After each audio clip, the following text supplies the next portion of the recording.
मुंबई में होने वाले बीएमसी चुनाव में एआईएमआईएम चीफ असदुद्दीन ओवैसी अपनी पूरी ताकत झोंक रहे हैं। हाल ही में सोलापुर में उन्होंने लोगों को संबोधित करते हुए कहा कि एक दिन हिजाब पहनने वाली बेटी देश की वजीर आलम बनेगी। है कि कोई भी भारत का नागरिक वजीर आजम बन सकता है, सदर जमहूरिया बन सकता है, चीफ मिनिस्टर बन सकता है, मेयर बन सकता है।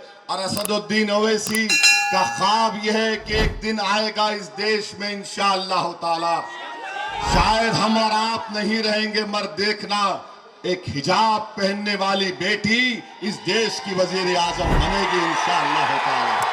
अब इनके इस बयान पर सियासत गर्मा गई है। इस बयान पर बीजेपी नेताओं ने क्या कुछ कहा, सुनिए। मोहतरमे मजलिस और आली जनाब सरताज सेकुलर सियासत मजलिसे इत्तिहादुल मुसलमीन के सदर जनाब असदुद्दीन ओवैसी ये कह रहे हैं, तो मैं उनसे पूछना चाहता हूं कि कई देशों में मुस्लिम महिला प्रधानमंत्री रही हैं, बुरके में कितनों को देखा है? बगल में बांग्लादेश का मुद्दा चल रहा है, बेगम खालिदा जिया और शेख हसीना, इसमें से कितनों को बुरके में देखा? पाकिस्तान में बेनजीर भुट्टो, कितनों को बुरके में देखा? टर्की में तांसू सिलर और विश्व के सबसे बड़े मुस्लिम देश इंडोनेशिया की महिला प्रधानमंत्री मेघावती सुकार्णो पुत्री, क्या बुरके में देखा? पुनः कह रहा हूं, मुस्लिम देश की मुस्लिम महिला प्रधानमंत्री और नाम है मेघावती सुकार्णो पुत्री। और मैं पूछना चाहता हूं असदुद्दीन ओवैसी जी से कि मुस्लिम महिलाओं के प्रति जो आपका नजरिया है उसके ऊपर, मोहम्मद साहब के खानदान से सीधे उनकी वंशावली में शाह हुसैन ऑफ जॉर्डन का परिवार आता है, जिसको आप अहले बैत कहते हैं, यानी मोहम्मद साहब का परिवार। उनकी जो 3 या 4 बीवियां हैं उसमें से कितनों को बुरके में देखा?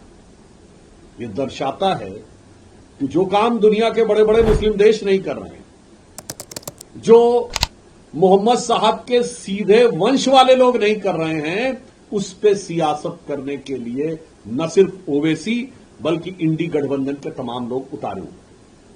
अंत में उनसे कहना चाहूंगा, ओवैसी साहब, वो प्रधानमंत्री वाला ख्वाब तो अभी ख्वाब ही रहने वाला है, जो हकीकत है वो करके दिखा दीजिए। जरा अपनी पार्टी की सदर किसी बुरके वाली महिला को बना के दिखा दीजिए, तो समझ में आ जाए कि आपकी बात में कितनी सदाकत है और आपकी सियासत में हकीकत में मुस्लिम महिलाओं के लिए कितनी अदावत और कितनी मोहब्बत।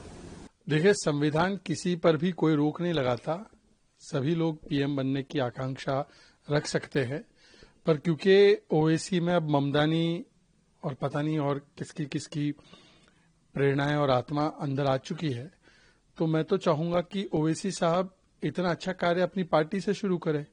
अपने पार्टी की राष्ट्रीय अध्यक्षा किसी हिजाबी बुरखा पहनने वाली महिला को बनाए, अगर वो नहीं बन पा रहा है तो पसमानदा मुसलमान को बनाए। जो व्यक्ति अपनी पार्टी के नाम में मुस्लिमीन रखता है, उसको कोई अधिकार नहीं कि वो पूरे देश को सेकुलरिज्म पर उपदेश देते रहे। और भारत में जिसको जो बनना है उसको संविधान ने खुली छूट दी है, पर ओवैसी कान खोल के सुन ले कि बीएमसी में तो महायुति का मेयर बनेगा, हिंदू मेयर बनेगा और मराठी मेयर बनेगा।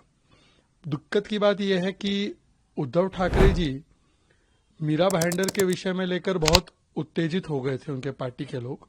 वहां पे तो बहुत कुछ बोला उन्होंने, उत्तर भारतीय के बारे में वैसे ही बोलते रहते, पर जब वारिस पठान ने बोला बुरखे वाली बनेगी मेयर मुंबई की, तो तब से संजय राउत की जुबान पर ताला लग गया है। तो संजय राउत को एक बार बोलना चाहिए कि क्या उनको हिंदू और मराठी बने, इससे समस्या है क्या? जिस दिन वो रायना अल अब्दुल्ला जो जॉर्डन की महारानी है उनको हिजाब पहनवा लेंगे, उस दिन यहाँ पे भी हिजाब पहनाने की बात कर ले जाए। जहाँ हमारे यहाँ केरल की एक मंत्री रही हैं, एमएलए रही हैं नसीबा उमला, उनको हिजाब नहीं पहनाया। इल्तिजा मुफ्ती या मुआ मुफ्ती को कभी हिजाब पहनाने की बात नहीं करते वो। कभी वो सकीना इट्टू जो मंत्री है सरकार के अंदर इस समय कश्मीर में, उसको हिजाब पहनाने की बात नहीं करते। समय क्या है कि ये जानकर चुनाव के आसपास इस प्रकार का माहौल खड़ा करते हैं। देश के अंदर 140 करोड़ लोग हैं, कोई 125 करोड़ के लगभग शरणार्थी हैं। तय कर लेंगे किसने देश का प्रधानमंत्री बनना है, पर इस समय अभी अगले 25, 30, 40 साल तो मुझे लगता नहीं कि कोई प्रधानमंत्री का स्लॉट खाली है। कि यहाँ लोकतंत्र में अधिकार सबको चुनने का है, खड़ा होने का है और मतदान देने का है। इस देश में इस प्रकार का वायुमंडल उत्पन्न करने वाले लोग क्या संदेश देना चाहते हैं? यहाँ इस देश में रहकर और पाकिस्तान से जोड़ना चाहते हैं। पाकिस्तान के हाथ में कटोरा है भीख का और भीख भी नहीं है। क्या आप उसी स्थिति में जाना चाहते हैं? ये वही भारतीय जनता पार्टी की सरकार है जहां अब्दुल कलाम साहब राष्ट्रपति होते थे। उनके कार्य और उनका दिया हुआ इस देश को योगदान भी आज पूरा देश जानता है और उनका सम्मान जानता है। लेकिन आप लोग इस प्रकार का वायुमंडल बनाकर इस प्रकार की चर्चा करके क्या संदेश देना चाहते हैं, क्या मैसेज देना चाहते हैं, क्या इशारा कर रहे हैं? आप लोग सीधी सीधी भाषा में सरिया कानून यहां लागू करना चाहते हैं, जो इस देश में कतई संभव नहीं है और कभी भी ऐसा होने नहीं देंगे। ताज़ा खबरों के लिए लाइक, फॉलो और यूट्यूब पर सब्सक्राइब कर बेल आइकन दबाएं। साथ ही हर अपडेट के लिए विजिट करें स्वदेशलाइव.com।